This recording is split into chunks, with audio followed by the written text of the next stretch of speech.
Neuroscientist Dr. Heather Berlin is in the UK to investigate the second superhuman case in the category of speed. A world champion head spinner, Aichi Ono, who can do an incredible 135 revolutions a minute. One of the things I'm starting to think about is how he can get up to those speeds that allow him to rotate so quickly in such a short period of time. Also, does he get dizzy after he spins around like that? I mean, as a kid, I used to spin around for fun, and after a few seconds, I couldn't even walk straight. 23-year-old Aichi Ono is visiting London from his hometown Kyoto. He's a world record holder in unassisted head spinning, meaning he doesn't use his arms to push himself round. When did you first realize that you can spin on your head really quickly? なんかその日本のテレビでそのギネスワールドレコードの特集をやってて、そこでヘッドスピンが得意な人が来てはって。I'd love to see what you can do. Heather wants to observe Aichi's technique as he does 50 practice spins. The requirements for this test are a gyroscope sensor to measure each rotation, a stopwatch, and a smooth floor. Motion analysis expert Carl O'Donovan Nice to meet you. will help interpret the results. We can determine how fast he's spinning, and we can see as he speeds up and slows down. So are you ready? Yeah. Okay. To build up speed, Aichi will be timed from his 10th spin. Head spinning can be dangerous. Do not attempt this. Okay, you're at 10, 20, 30, 40, 45, 50. 18.5 seconds. Amazing. How do you feel? Do you feel dizzy? No. Can you walk a straight line? Yeah. Wow, unbelievable. Well, let's take a look at what the data has to say. So his maximum angular velocity was 180 revolutions per minute, which is the equivalent of 3 revolutions per second. Angular velocity is the number of degrees Aichi's head turns through in a given time. And what these readings show is that, incredibly, Aichi speeds up rather than slows down. We would expect him to be really fast in the beginning when he's pushing off the ground and increasing his speed. That's not where he actually reached his maximum angular velocity, but it's really in the midsection when he then brought his body in close that he really hit his highest speed. But it's not just Aichi's technique that is incredible. At the scientists' test center, Heather wants to uncover why he doesn't become dizzy when he spins at speed. The requirements for this experiment are 2 swivel chairs, water to pour as a dexterity test, and a human control who will display normal signs of dizziness. So you want to take a seat? Yeah. Good luck.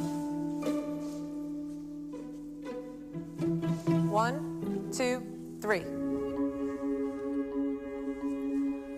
So this is good. They're essentially moving in the same rotational speed.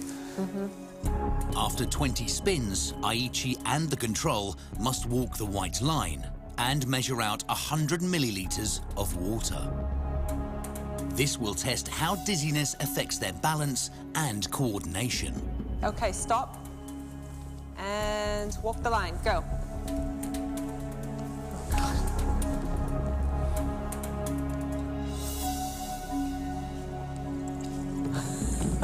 All right, you guys did a good job. Wow. So Helen, are you okay? How are you feeling?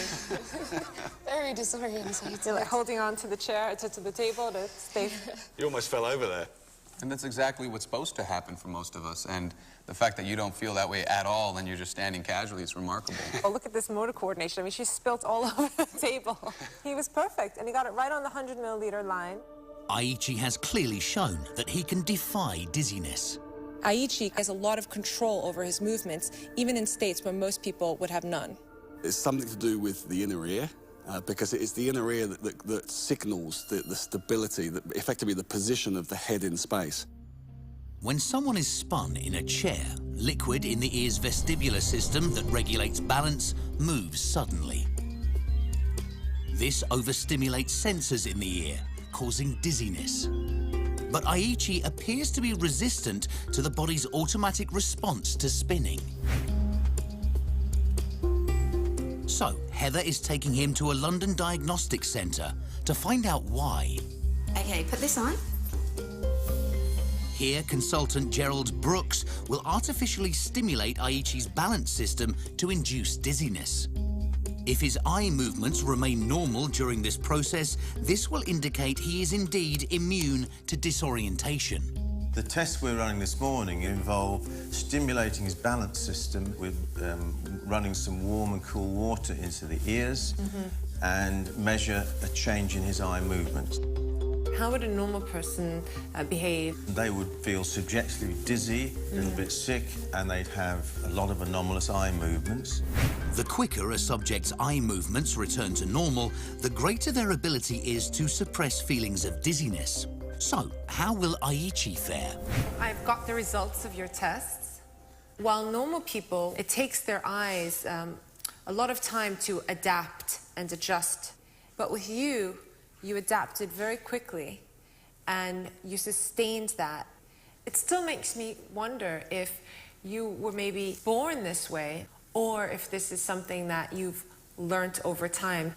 もうそれは練習に練習に練習を重ねては僕が幼い頃はその立ってぐるぐる回るとすごい地面がこう見えたりとかすごい目が回ったんですけどもう今はもうそれがなくなってしまって強くなりました。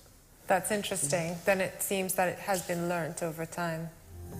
Some people get motion sickness and or get dizzy really easily. I think they can learn from Aichi. I'm not saying that everyone should spin on their head, but if someone gets seasick, you know, start out small, start out practicing getting on boats, try it for longer and longer periods of time, and over time your body will adjust.